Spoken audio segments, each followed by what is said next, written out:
आप लोगों के नेता तो दुर्योधन की प्रतिमा लगाने की बात करते हैं, बाबर की कब्र में सजदा की इसका समर्थन करते हैं और वंदे मातरम का विरोध करते हैं। माफियाओं की कब्र में फतिया पढ़ने के लिए जाते हैं। हाँ, करते हैं, कर रहे हैं। आपकी पार्टी के नेता सब बोल रहे हैं, संसद में भी देखो ना, सभी नेता बोल रहे हैं, कांग्रेस के भी और सपा के भी बोल रहे हैं, कह रहे हैं कि वंदे मातरम नहीं गाएंगे, हिंदुस्तान का खाएंगे। आपकी पार्टी के नेताओं ने कहा है, आपकी पार्टी के नेताओं ने कहा कि वंदे मातरम नहीं गाएंगे। अभी कह रहे हैं, अभी इस समय। हाँ, समाजवादी पार्टी के भी एक सांसद ने कहा है और कांग्रेस के भी एक सांसद ने कहा है।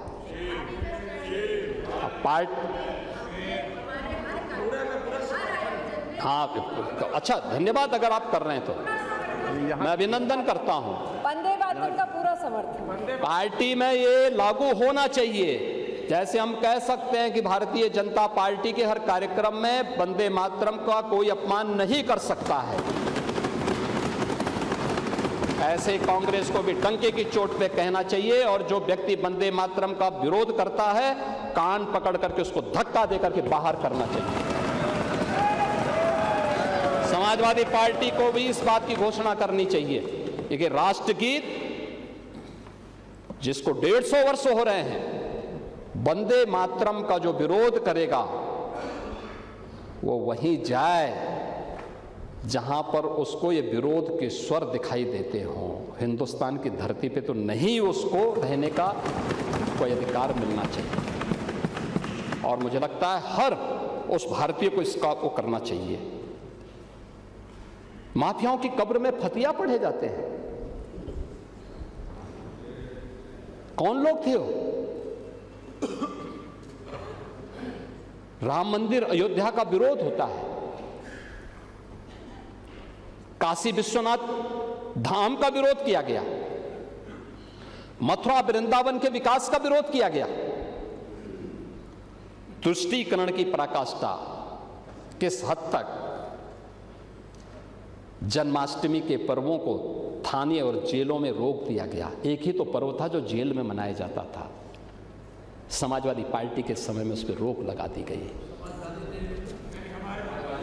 कावड़ यात्रा को रोकी जाती है। कावड़ यात्रा में समाज का अंतिम पायदान पर बैठा हुआ व्यक्ति जाता है, शिव की बारात बोली जाती है। शिव की बारात का मतलब बिना भेदभाव के हर समाज का व्यक्ति जाएगा।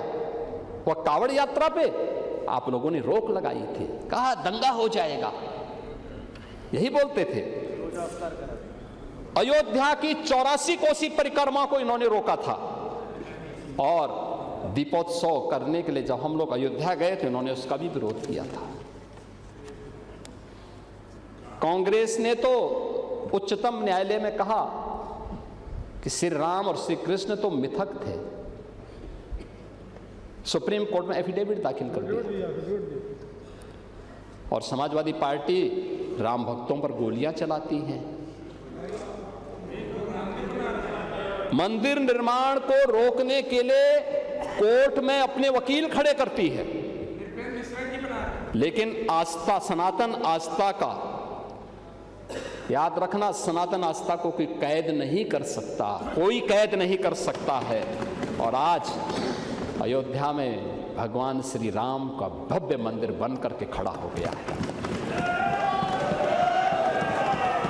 आज तो भगवान राम भव्य मंदिर, ये पुनर्जागरण का मॉडल यही है। इसमें विरासत भी है, विकास भी है, दोनों एक साथ चल रहा है। और आस्था का ये जो पुनर्जागरण है यह उत्तर प्रदेश से प्रारंभ हुआ है। उत्तर प्रदेश भारत की आस्था का केंद्र बिंदु है। अगर भारत की आस्था की आत्मा कहें उत्तर प्रदेश को, कोई संयुक्ति नहीं। जिन्हें हम अयोध्या कह रहे हैं, जैसे हम काशी कह रहे हैं, जैसे हम मथुरा वृंदावन कह रहे हैं, जैसे हम प्रयागराज कह रहे हैं, ये केवल आस्था के केंद्र नहीं है। चित्रकूट, नैमिषारण्य, सुखतीर्थ, ये केवल आस्था के ही केंद्र नहीं है। ये राष्ट्र चेतना के भी केंद्र हैं। यही तो राष्ट्र चेतना के केंद्र हैं। अभी यूपी को कोई आप लोग समझ ही नहीं पा रहे हैं। अयोध्या की मर्यादा, जब भी दुनिया के अंदर मर्यादा की चर्चा होगी, अयोध्या की चर्चा होगी। जब भी दुनिया के अंदर शाश्वत चेतना की चर्चा होगी तो काशी की चर्चा होगी। जब भी दुनिया में भक्ति की चर्चा होगी तो मथुरा वृंदावन की चर्चा होगी। और जब भी समरसता की चर्चा होगी तो प्रयागराज की चर्चा होगी। और ये चारों उत्तर प्रदेश में, हर उत्तर प्रदेश वासियों को इसमें गौरव की अनुभूति करनी चाहिए। ये चारों बातें उत्तर प्रदेश में हैं और इसलिए इस पुनर्जागरण का केंद्र बिंदु उत्तर प्रदेश फिर से बन गया है, फिर से बना है।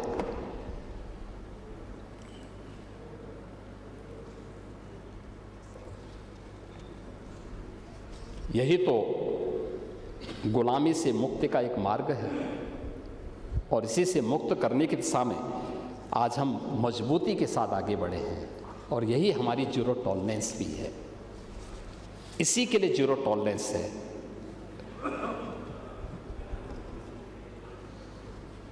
आज प्रयाग हो, काशी हो, मथुरा हो, वृंदावन हो, विंध्याचल हो, चित्रकूट हो, सुखतीर्थ हो, संभल हो, बरेली हो, नैमिषारण्य हो, यानी ये जितने भी तीर्थ स्थल हैं, बौद्ध तीर्थ स्थल हो, जैनी तीर्थ स्थल हो, सिख तीर्थ स्थल हो, या जो भी पौराणिक महत्व से जुड़े हुए, ऐतिहासिक महत्व से जुड़े हुए तीर्थ स्थल हैं, इन तीर्थ स्थलों को आस्था के साथ, राष्ट्रीय चेतना के साथ जोड़ने का जो काम किया गया है, आज उसके परिणाम आए हैं। करोड़ों की संख्या में आज वहाँ पे श्रद्धालु आता है। आस्था के साथ साथ वहाँ की अर्थव्यवस्था को भी मजबूती प्रदान करके जाता है। वहाँ की अर्थव्यवस्था मजबूत होती है। आप प्रयागराज में देखिए ना, मैंने तो पिछली बार महाकुंभ के दौरान सारे आंकड़े यहाँ सदन के सामने प्रस्तुत किए थे। आप काशी में जाइए ना, आप किसी भी अन्य उस स्थल पर जाइए, एक फूल पत्ती बेचने वाला व्यक्ति, फूल पत्ती बेचने वाला ब्राह्मण नहीं होता, नाव चलाने वाला ब्राह्मण नहीं होता, टैक्सी चलाने वाला व्यक्ति ब्राह्मण नहीं होगा। ब्राह्मण वहां का पुजारी जरूर होगा मंदिर का, लेकिन बाकी इन सभी में लगा हुआ व्यक्ति सर्व समाज का है। उसकी कोई जाति नहीं पूछता, कोई उसका मत नहीं पूछता, कोई उसका मजहब नहीं पूछता, लेकिन उसकी आत्मनिर्भरता और उसके स्वावलंबन का आधार वो धार्मिक स्थल बना हुआ है। और इसको पुनर्जीवित करने का काम, उसकी पुनर्स्थापना का काम यही डबल इंजन की सरकार के द्वारा किया गया है और इसी कार्य को आगे बढ़ाने का कार्य है। इसी को हम आगे बढ़ा रहे हैं। आज दीपोत्सव हो या देव दीपावली, रंगोत्सव अभी केवल आयोजन नहीं है, यह आज आत्म गौरव के महापर्व बन गए हैं। जब हम दीपोत्सव का आयोजन करते हैं, मेरे मन में आशंका थी, जब पहला दीपोत्सव अयोध्या में 2017 में हम लोग करने के लिए गए थे, पता नहीं कैसे होगा, क्या होगा। यही आशंका देव दीपावली के अवसर पर भी प्रयागराज काशी में थी और यही आशंका रंगोत्सव के अवसर पर। लेकिन क्या सफलता, आज करोड़ों की संख्या में लोग स्वयं वहां पे फिजिकली प्रेजेंट होकर के और वर्चुअली जुड़ करके भी इस आस्था के साथ जुड़ करके, हर व्यक्ति उस आस्था के साथ जुड़ करके गौरव की अनुभूति करता है। हमने उस भारत की उस ताकत को कभी समझने का प्रयास क्यों नहीं किया? और इसी आस्था को सम्मान देने का परिणाम है उत्तर प्रदेश की जीडीपी बढ़ी है।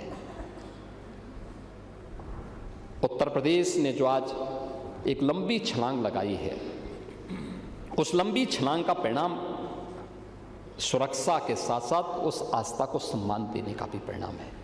आपके मोबाइल पर तुरंत आएगी ब्रेकिंग न्यूज, स्क्रीन पर सबसे पहले दिखेगी बड़ी खबर, देश दुनिया की हर खबर एक जगह। अब आपके मोबाइल पर तुरंत फटाफट इंस्टॉल कीजिए न्यूज नेशन ऐप और रखिए खुद को अपडेट।